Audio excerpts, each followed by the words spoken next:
Welcome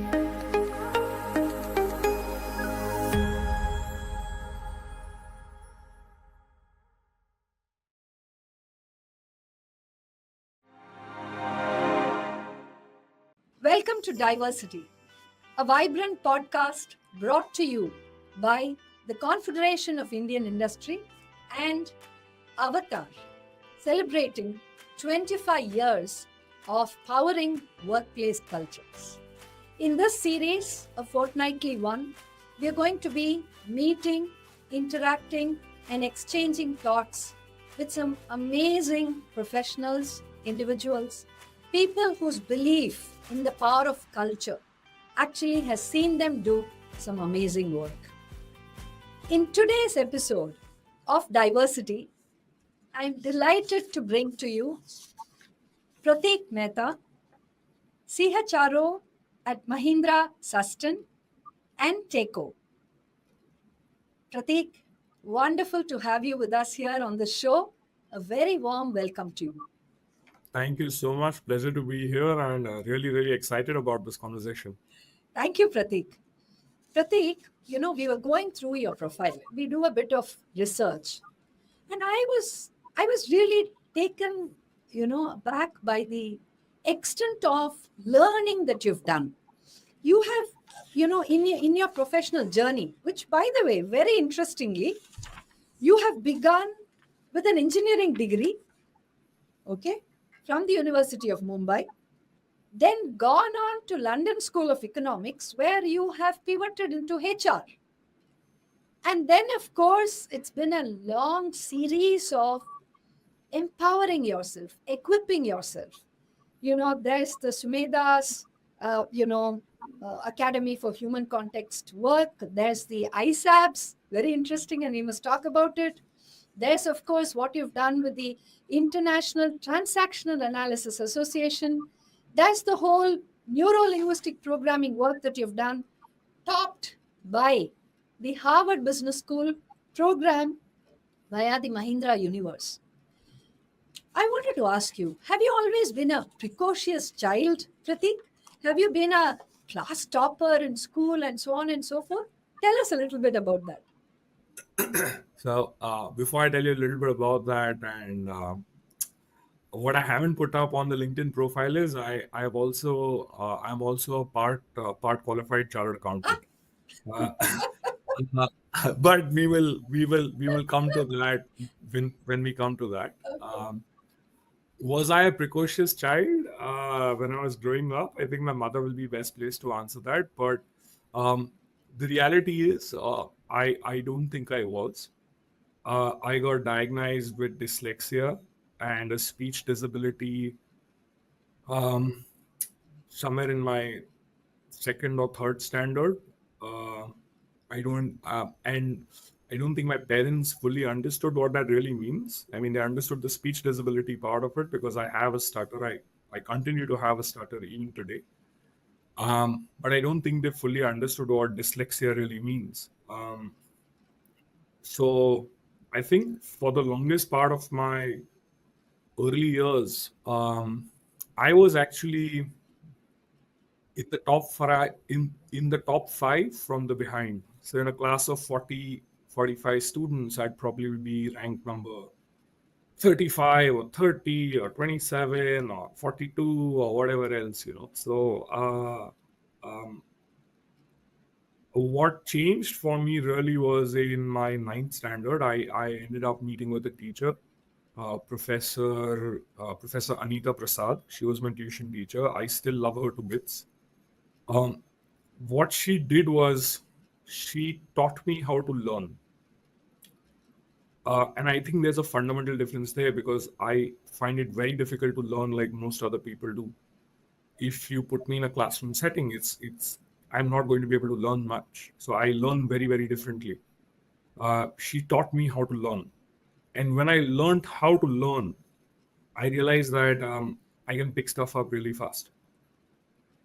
And that sort of changed my trajectory.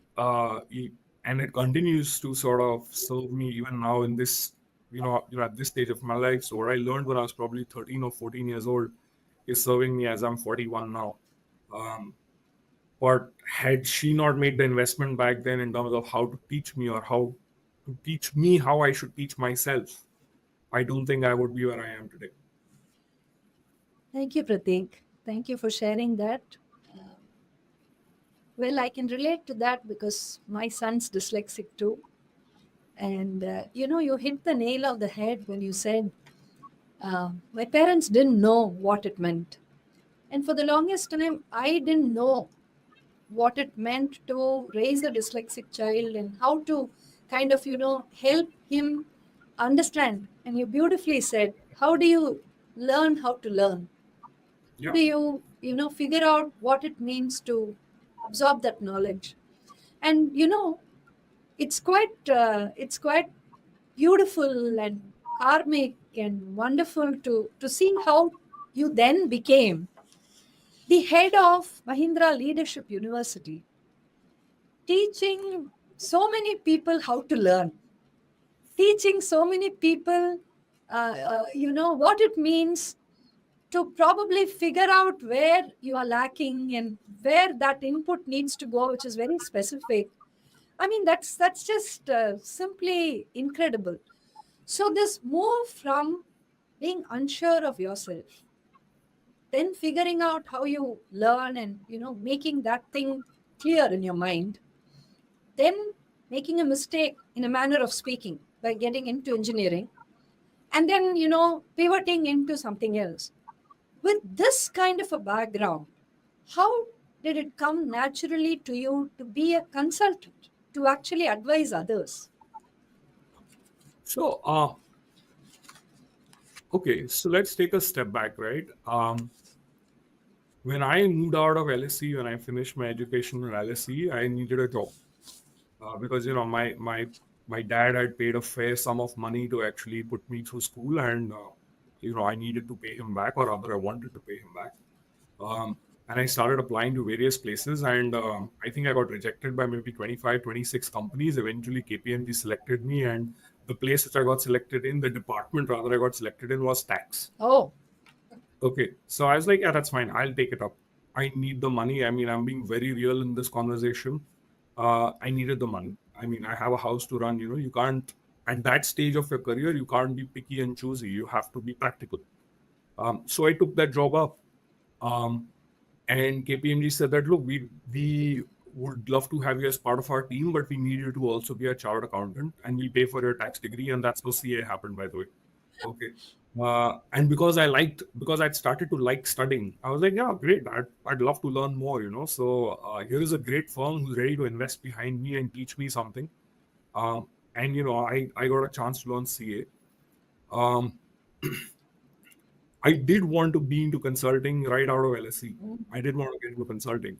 And I never looked at consulting as a means to sort of advise other people. Look, I was too young at that time to understand that consulting is advising people. For me, it was more around problem solving. ah, nice. That there is a complex problem and I have the ability to solve for it. And I'd love to learn how to solve it. Okay. And that was of the few things I enjoyed out of my entire engineering experience. One of those things was around problem solving, right? And I was like, can I bring it? Can I make that a profession for myself? And that's how this whole pull towards consulting happened. When I started my career in tax, I was like, it's fine. A couple of years in tax is not going to put me back in my career. It's a great firm to be a part of, and I can always request them to make the transition happen for me from tax into consulting, and that's what KPMG did. I mean, the sort of firm it is, and I still have such extraordinary fond memories of that firm. I can imagine. I reached out to them a couple of years later and said that, look, guys, my dad is not well. I need to get back to India. Can you make it happen for me? And this is right in the middle of recession. The whole Lehman Brothers fiasco and all of that had happened at that Amazing. time. They're like, yeah, sure, we'll make it happen for you. Do you have a team in mind? I was like, I'd love to get into people and change advisory. They're like, yeah, that's fine. The partner in London picked up the call on the partner in India, and they basically just made it happen seamlessly. Oh, So that's how I got my entry finally into into the world of consulting and problem solving from that point of view. super. And this entire dabbling with entrepreneurship, which is your slide craft studio. Yeah. And for 2 years you've done it. And very interestingly, it's a presentation and document design firm. Yeah. Now, I mean, I can't tell you, if I had known that such a thing existed, probably, it would have, we would have been one of your biggest customers, I guess. I truly believe everybody in consulting needs this. And I think your consulting experience would probably have told you that the most powerful way to communicate is when you're able to design this. Tell us all about it. Yeah, so it started as a thought which was around the fact that look, companies buy, well, companies get really impressed with the fancy Yeah. presentations which consulting firms make. Uh, so, can I create a product around providing organizations the ability to create really fancy looking presentations? And can I help them create better storylines? And and that was one segment of the customer base. And then the second segment of the customer base was the consulting firms themselves. Many of the large, well-known consulting firms have their own in-house design teams, but the smaller ones don't have it. And my value proposition to them was that look, about 30 to 40% of a consultant's time is getting spent on building a presentation. Let's say you've hired someone from IIM Ahmedabad, you have paid that individual, let's say 20 lakh rupees. Okay. So you're going to spend anywhere between 7 to 10 lakh rupees annually on them making pretty looking boxes and slides. Does that make sense? And then when that sort of sinks in, they're like, shit, it doesn't make sense. We need to do something about it. I was like, hey, by the way, I have a product which I can help you with. So that was the entrepreneurship experience. And it actually was an amazing ride. It was a 2-year ride which I had. You were barely in your early 30s then. Yeah. I had You must this have whole been from 31 or 32 or something. I guess so. I mean, yeah, about that age. I was sitting in Bangladesh during one of my consulting assignments, and I wasn't particularly enjoying that work which I was doing at that point in time. And I asked myself this question: do I want to be doing this for the rest of my life? And I was like, no, I don't. Can we do? Can I do something about it? And this idea came to me, and over WhatsApp, a friend of mine and I, we basically exchanged ideas, figured out the name of the company, and I asked her that, hey, what do you think about this idea? And she was like, yeah, go for it. And that's how this particular idea was born. So let's get into the heart of today's discussion, which is around the topic that this podcast is really built around, which is everything relating to workplace culture, the specific focus on diversity, equity, and inclusion. Sure. Now, there is a popular myth, you could call it, or you could say that's a belief amongst people like us who are in the advisory space, that different kinds of organizations approach inclusion differently. Now, for instance, you have been with a wide variety of companies, including Hay Group, which is a HR consulting company, to KPMG, to Deloitte, to Mahindra. And even in Mahindra, you were in a learning sort of a role, or a guidance to learning kind of a role. And now you are really in the thick of things, in an old economy industry. And by old economy, I'm not saying that, there isn't innovation or other things. It's about the fact that there are products being created which serve, a class of customer who have been looking for that innovation for a very long period of time. So that is the space that you are in right now. How is inclusion? How has it been over the years? And did you actually, especially since we spoke about your own, speech disability on the beginning of this conversation, did you feel that inclusion was something that is mandatory, essential in any company? Or would you say that that was more of a cultural flavor that some companies use to kind of position themselves differently? What's your take on this, Pratik? I think such a relevant question, particularly in today's time. And because of a set of challenges I have gone through in my early years, plus especially so in the early stages of my career. So I started my career in London. You have an Indian boy in London with a speech disability. Um, I mean, and no family system or support system out there. That's almost like a recipe for disaster. Okay, and I did go through my own fair share of disasters. Um, I don't think I have felt more excluded than I have ever than the time I spent in London, and let me also say that it had nothing to do with the organization I was a part of. Okay, I think my colleagues and my peers were wonderful bunch of people, many of whom I'm still in touch with. But it had a lot to do with the fact that uh, I didn't feel like I belonged in that environment a lot of the times. And that to me is where the genesis of inclusion is, that you have a sense of belonging to the place which you come to every day.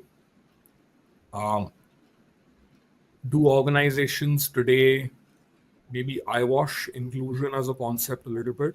Maybe some do. I would like to believe that a large majority of them truly believe in it. I know for a fact we believe in it. Uh, and particularly being someone who's been excluded for a very large period of my life. Um, my approach to inclusion typically is again less frameworky and more real life, in a sense that would I like to be treated that way? Okay, the question which I ask when we are trying to do something is, would I like to be treated that way? Would I have been okay being treated that way? Would I have been okay being, thought of differently for not being able to speak in a particular manner? Or would I have been okay because I'm not able to articulate myself in a particular way, right? And when the answers to that, when you start putting yourself in those shoes and asking those questions for yourself, the, many of those answers just reveal itself, right? That no, okay, this is not the way it should be doing, or this is not the way this thing needs to happen. There's a better way to do it. There's a kinder way to do it. There's a more humane way to do it. There is a more including way to do something of this nature, and that's the way I look at it, and I think it's very, very relevant. I think it should. I would love to see a day where we don't have to focus on inclusion because it's just part of everyone's DNA. Absolutely. Until that day actually comes, I do believe organizations proactively need to focus on it, and I'm very proud of the fact that we as a group focus on it with such rigor and clarity. Pratik, you spoke about belongingness, and I think you really articulated it so well when you said, would I like to be treated this way? And that is the barometer with which we build systems and processes and policies for everybody to follow. Yep. The interesting thing about belongingness is you belong in a team, which could be a small set of people, maybe about 4 or 5 of you, and within that team you feel really strongly. So it has to start with that unit. Do I even belong in this small team, in this team of maybe 5, 6 people? That's the first question. Then Yeah. you kind of go one level up and you say, do I belong in this division? Then you say, do I belong in this department? Then you say, do I belong in this organization? And then you say, do I belong in this group, of which this organization is a subset? Yeah. So this belongingness thing just kind of it just grows and swells outward. And for a leader like you, a CHRO, for you have to look at this outermost component of it, while slowly kind of influencing inward. I mean, to me that seems to be a very tough thing. How would we be able to do that? It's easy to influence at this small unit level, 4 or 5 people. You get them talking, and you realize how to belong there. But in each one of these outwardly projecting ecosystems, how do you do that, Pratik? I I uh, I don't think there is a straightforward answer to it. Um, what what I like to personally do is focus on the entire employee experience life cycle. And I ask these questions, and my team sometimes gets really irritated by it, but I mean, I I can imagine that, right? So let me give you a very simple one. Uh, you have the concept of a health checkup, right? Okay. When you join an Yes. organization, any Yeah. organization, you go in for a medical checkup. Okay, a lot of companies do that. So here's my question: Why, if I'm the person who's given my blood samples and I've visited the center and all of it, um, why do I not have access to my reports? Have you ever asked yourself this very fundamental question? Okay, I have spent half a day in a medical center going through all these battery of tests, and you as an organization have said that am I physically fit or not to be a part of your company? But why don't I have access to my own reports? Okay. It starts something as simple as that, where you start asking very basic questions. Why? Why does it have to happen this way? Um, and you'll realize a lot of the times the answer doesn't exist. There is no relevant answer for why, other than, oh, because it's always happened this way. Um, and that's the opportunity for you to win change. And you say, okay, it's always happened this way, and I'm sure, and by no means do I want to discredit the past, Yeah. because I'm sure that the people who made the decisions at that point in time did it with the data and did it with Absolutely. the mindset, Absolutely. right? But I do want to bring it to the awareness of the people now that sure, it happened like that in the past, but have we paused for a moment to think, does it need to happen going forward? And is there a better way to do it? And then you start sort of applying the lens, is there a better way to do it? Like, you need to have a dual lens. Why does it need to go on, and is there a better way to do it? And when you apply both those questions to any particular situation, okay, you realize that you can bring about change in a fairly polite manner. Beautiful. Like, I ask a very simple question at times, right? That a medical report is one of those things, right? That I do not have access to, or um, why do wh- um, why are back in the day there used to be different toilets depending upon which job grades people used to be in, and I believe it's still there in quite a few companies. And I ask them why, and then you can see where I'm going with this, and then you're able to make that not happen. Yeah. Okay, so I think that's how you sort of approach it when you start at reshaping the experience points of employees. Okay, that's when they start believing that you're more and more inclusive. You can talk about inclusion as much as you want, and you can talk about it endlessly. But talk means nothing if it's also not backed up by relevant action. Very true. Very true. And people will never fully understand your intent, but people will understand how you made them feel. They will understand the impact of your actions. So rather than saying I started with a good intent, it's more important for you to start with a great set of actions and to start with focusing on how you're making people feel. Pratik, do you really think culture by itself can be a huge competitive advantage for a company? Can workplace culture alone be this energetic, animated, change bearing agent for an organization? Oh yeah, I mean it's a game changer. Culture eats strategy for breakfast. I mean, you've heard so many people say that. Um, I've experienced it firsthand, both in the Mahindra ecosystem, outside of the Mahindra ecosystem. In my consulting days, I was part of both Hay Group as well as Deloitte. And when I was part of Hay Group, I think one of the things which we deeply prided in was the fact, and even in Deloitte for actually a very large period of my career out there, we never lost anyone to competition. Mm. It's not like we were the best paymasters always. but more often than not, we used to win vis-a-vis competition. And we never lost anyone. In the 5 years I was at Hay Group, okay, I think maybe with the exception of two people over the 5 years, we never lost anyone to say that, hey, I'm quitting Hay to go to another consulting Yeah, firm. yeah. And for a They're like, consulting firm, that's a big deal, no, Pratik?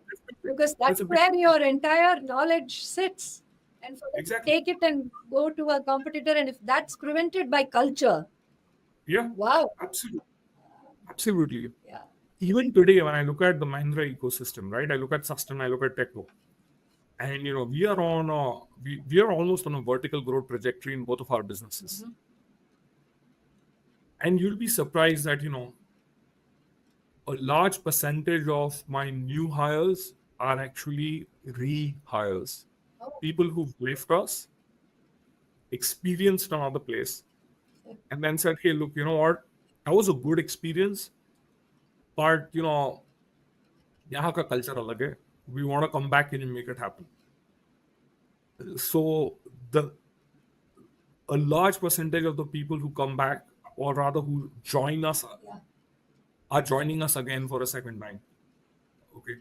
Um, and that's a testament to the fact that, I mean, even if I look at my own attrition numbers today across both Susten and Teqo, Uh-huh. being well below industry average. And you need to understand renewables has got a very, very high attrition rate right now because of there is such a dearth of talent.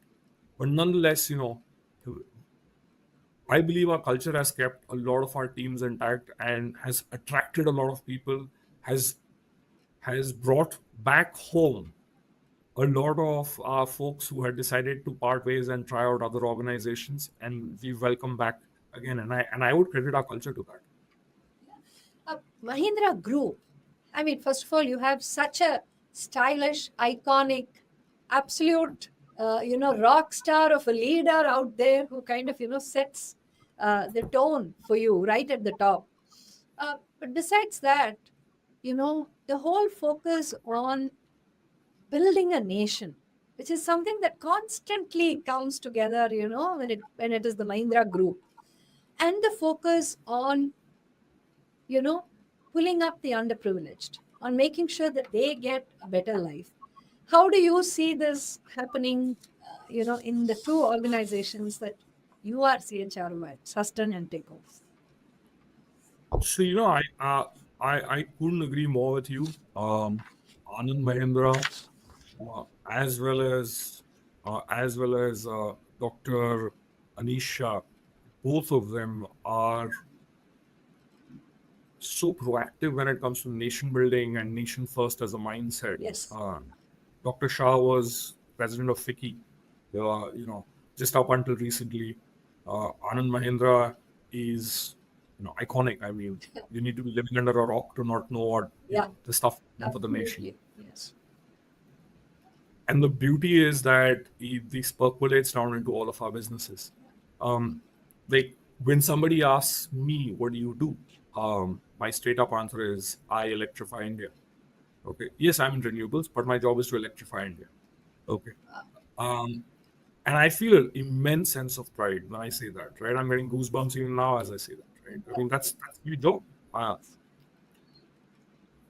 But it's just not simply about the solar parks which you create or the plants you put out there. We have programs which are focused at the bottom of the pyramid. And there's a program which we are immensely proud about, for both in Susten and Teqo, and it's called the Surya Shakti program. It's called the Surya Shakti Surya program. Shakti. Okay. These are a Surya Shakti program basically consists of a batch of 25 to 30 women who come from different walks of life, engineering, diploma holders, sometimes non-technical fields, so on and so forth. They've been educated in tier 2, tier 3, tier 4 cities, villages. They are seeking to enter employment, but they may not have found employment in the past, or they have gone through certain life stages, very difficult life stages, and now they're trying to make themselves financially independent. Okay. And what the Surya Shakti program does, it actually trains them up in the renewable space. Hmm. It trains them on various various technical facets like solar PV modules, project management, design, construction, safety, quality, you name it, right? Across the entire value chain. Okay. And we then absorb a large majority of these women into our program, into both our organizations, and then a few of them are also working in our competitor organizations, and we are perfectly okay with that. Cool. But what that does is it creates jobs at the bottom of the pyramid. It brings talent into a sector which is going through an incredible amount of talent crunch. But most importantly, in my opinion, Mhm. it's providing meaningful, dignified employment to our mothers, our sisters, our daughters across the nation. And it's heartening to see the stories of these women across the last few years we've been running this program. We've now empowered more than 200 women, both in Susten and Teqo put together. Our most recent batch of 26 women just graduated late last year in December, Fabulous. and a large majority of them have been absorbed by us itself, right? So, Fantastic. of course, Anand and Anish do a lot of work around nation building, but we also pride ourselves in the fact that even at Susten and Teqo, we're able to sort of make their vision come to a reality on the ground. Fantastic. Fantastic. Lovely to hear that. And Surya Shakti, may its Shakti just keep Yeah, growing multifold. And here's wishing you tremendous impact on that. thank you so much. We are actually going to be moving. I mean, this conversation has been so wonderful, Pratik, and the kind of absolutely genuine, frank, uh, no holds barred sharing and thoughts that you've given. We deeply cherish it. We are actually going to be moving into the rapid fire round. So before you ask me a rapid fire question, and I've been answering a lot of your questions, I'm going to ask you one. Sure. Uh, you've partnered with CII for such a long time, Nice. and you've done such a huge amount of research with organizations across the country. We'd love to learn a little bit from you that what might be some uh, real on the ground initiatives which companies have taken from a DEI perspective, which have really brought meaningful change, right? Because, like I said at the start of this conversation, we want to do good work and we're always happy to learn. And if I have this access to you right now, then might as well take advantage of it. Thank you. Thank you, Pratik. So research has been something that Avatar has been doing right from day one. Um, when I started Avatar, the idea that organizations would need a very powerful business case to hire, second career women or people from underprivileged sections of the society was not a thought that was very front of my mind. I kind of thought, I mean, this is the thing to do. Why wouldn't organizations do it? But then I realized exactly like how you spoke about the point of the medical reports and somebody, who took a decision, taking the reality of that time into consideration and keeping in mind the decision factors that would have led them to say that, hey, let this not be shared with the people and let it be here for whatever reason. In such a way, I realized that organizations were not very comfortable hiring women, but even if they did hire women, the minute a woman, sort of broke their trust by taking a break in career and stepping off the workplace, they found it incredibly difficult to sell her case back to the management, back to the organizational leaders. So that was the start of Avatar's tryst with research. And we kind of, understood that the more data you put on the table Mm. for a leader to absorb, take decisions on, look at the enormity of it. Because data does that to you, no? Data tells you that there are that 48% of all Indian women under the age of 30 take a break in career at least once. And that runs into several hundreds of thousands of women just in the tier one cities. And if you go to tier 2, tier 3, that's several million more. So when you look at this data and you place it in context in front of a leader, that leader is urged to take some action upon it. And they do it at their level. So I think when we started the Best Companies for Women in India initiative, and that was this year, we'll be completing 10 years of it, a decade of it. So we kind of really understood that, to get 400, 500 organizations to participate in that, where they willingly share data so that it becomes a benchmarking exercise. And Yeah. then, no, they learn from competitors. They learn how, people from other industries and what inclusion means. They need that data to actually put them on the track. So that became another very interesting initiative. And one that we completed very recently is this fabulous longitudinal study called the Top Cities for Women in India. Okay. Yeah. Great. Yeah, increasing women's workforce participation is the biggest, the most important vision of Avatar. Avatar actually exists so that India can get to a 50-50 gender balance. And this Top Cities for Women in India is a very nice initiative because that kind of goes to the top 120 cities in India. And this year we'll make it 125. And on the ground asks the women what it means to live in that city. Wow. Not just live, but actually pursue one career. So if I'm going to live in Ranchi, what does that mean for me?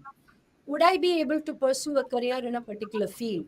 What kind Yeah. of ecosystem exists there?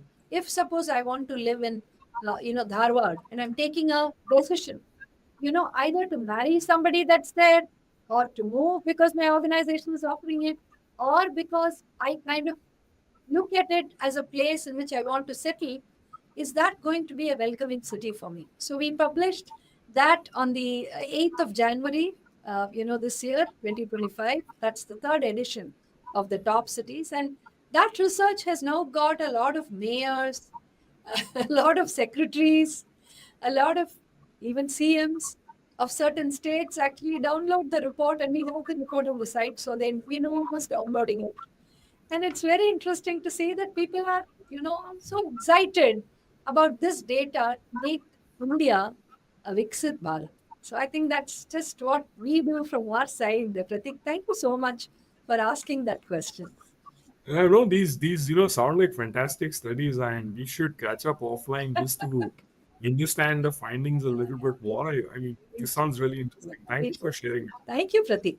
Now over to your rapid fire questions. Go for it. Go for it.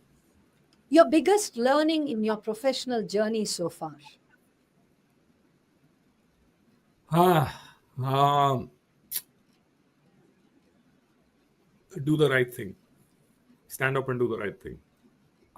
There was a time in my career when I was backed into a corner and I was asked to do something which was not the right thing, and I was not okay with that. And it eventually cost me quite a bit in terms of a lot of flack from a set of people back then. Um and it also eventually led me to sort of part ways with that organization. Um, but I did not back down on it because I felt that what was happening was not right. It was not good for the company, and I had raised my voice around it. Uh, and in that moment in time, I felt ostracized, and I felt that was this the right thing to do? Many years later, not many years later, but a few years later, um, when I joined back into the workforce, a different set of leaders from the same organization, they had also shifted out, right? They welcomed me with open arms, and they said that, look, I think that was one of the bravest things which anyone has done, and we're so proud to have you back. Um, and I'm so glad I took that stand that I did. So I know it's scary to do the right thing, and oftentimes courage shows up as fear. When someone asks me how do you define courage, my definition of courage is not to be is not to be I mean is the ability to display action in the face of fear. It's not the absence of fear, but it's action in the face of fear. Uh, and I encourage people to do the right thing. Super. I always tell my teams out here that whatever it is, do the right thing. Do the right thing. Do the right thing. Wonderful. Fabulous. How would you describe your personal leadership style? Uh, my personal leadership style is outcomes driven. Is what? Uh, Outcomes driven. Okay. I'm very outcome focused as a person. Sometimes it's to my benefit, sometimes it's to my disadvantage. My team members and colleagues will sometimes tell me, Pratik, can you be a little bit more patient at times? Uh, and I tell them, look, I'm doing my best to be patient. And if you find me impatient, can you just let me know that I'm being impatient about it? I need a bit more time. And but yeah, my leadership style is outcomes driven. Super. Um, I do tell my colleagues family first. I practice that above all else, and I also tell them to practice it. And what it means when I say family first is work can happen and work will continue to happen. There is no dearth of work. Okay, um, but your family is the most important part of your entire life, not your work. So if your family needs you, then you show up for them first, Totally. and we got your back. Don't worry, right? You sort out whatever has to be sorted out. The job is still there for you. The work will get done. Don't worry about it. Focus on the family, uh, and and that's something which I very firmly believe in as well. Fantastic. Now, the last rapid fire round question to you. Yeah.